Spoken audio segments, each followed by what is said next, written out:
Oh, ladies and gentlemen, whew, the Game Awards, simply put, are just one giant meme to me. It's just a huge joke within the gaming industry, within the gaming community, and I really think it's an event that is similar to the Oscars in the sense that it caters to the people that like identity politics and just politics in general embedded within their entertainment product, whether that's a movie or in this case, a video game. Now, before we jump into the rest of the video, ladies and gentlemen, I do have to remind you to drop a like, subscribe, turn on post notifications so you know when I upload another video. And I appreciate all the loyal people that have subscribed. I think we got like an extra, I don't know, like 100, 200 subscribers. So thank you so much for the support.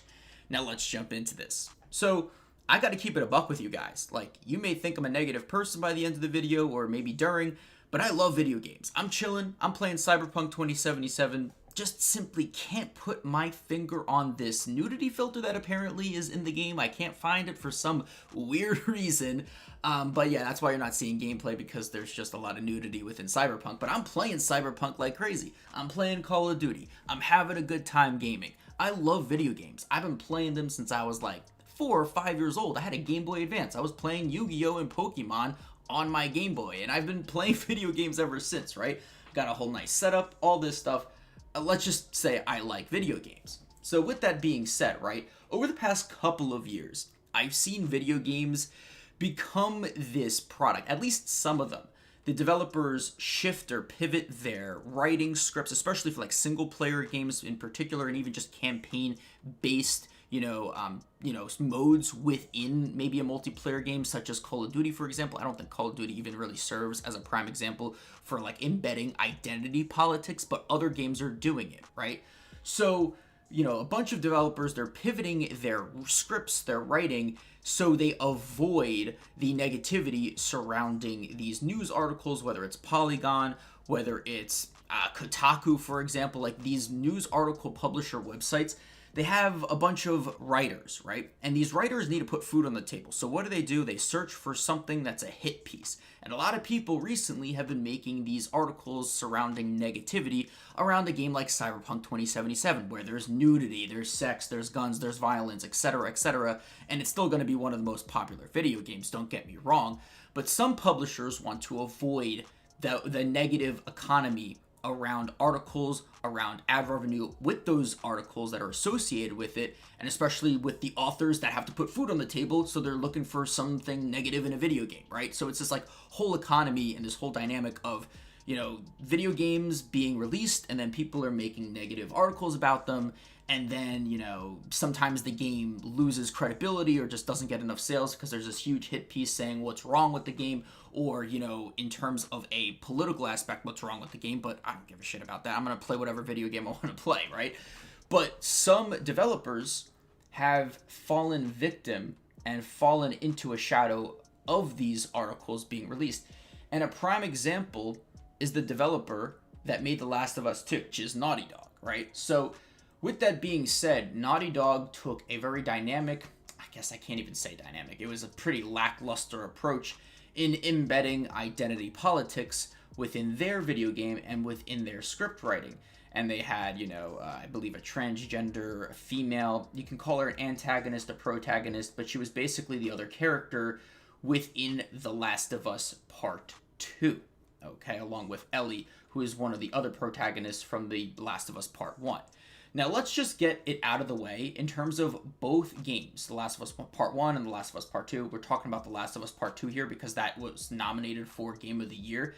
It's a beautiful looking game, don't get me wrong. Like, the graphics look amazing. Even some of the gameplay looks pretty solid. But when it gets down to it, the reason this game actually won Game of the Year was its focus on identity politics and just politics in general. Because if you look at it, they have a transgender female protagonist, lackluster story, lackluster writing, lackluster character development, to be honest with you. Like, there was some type of character development towards the end, especially when Ellie and her were like, developing this bond. But in terms of backstory, there was nothing there.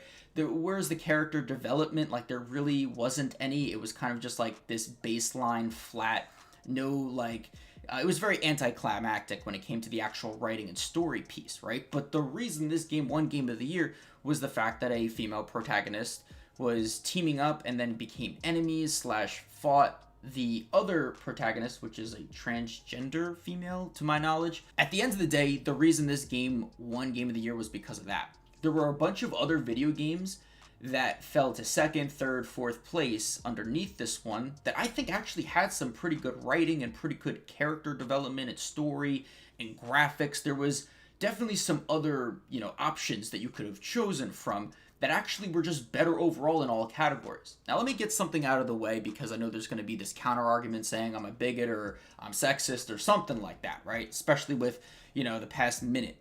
But don't get me wrong. The Last of Us Part 2 could have still won Game of the Year with a transgender protagonist. It was just the fact that the writing was just horrendous. There was no character development, there's no backstory, so I don't even know who this other girl that I'm actually playing as is until towards the end, but there's just not that emotional tie, right? There's not like that true, like, oh my god, like, they're fighting, oh, she's gonna die. Like, I didn't have any of that connection with some of these characters, and especially the primary ones, other than, of course, Joel, who, I mean, spoiler alert, he does pass away in like the first quarter, I think, of the actual game. But the unfortunate reality is that even the gameplay on top of the writing was horrendous, because the gameplay had an exploit where you could lie prone and your enemies, for some reason, even if you were like a foot in front of them, they wouldn't see you. So you were just able to, go stealthy and go prone around all the people literally walking by you with no cover. And you're able to either do a surprise attack or you're able to just avoid the enemies altogether, depending on the mission. So even the gameplay had bugs and issues that were causing, basically a run through, a pretty easy speed run if you just wanted to go prone and just go by all the enemies. Like, there really wasn't that much difficulty in doing that.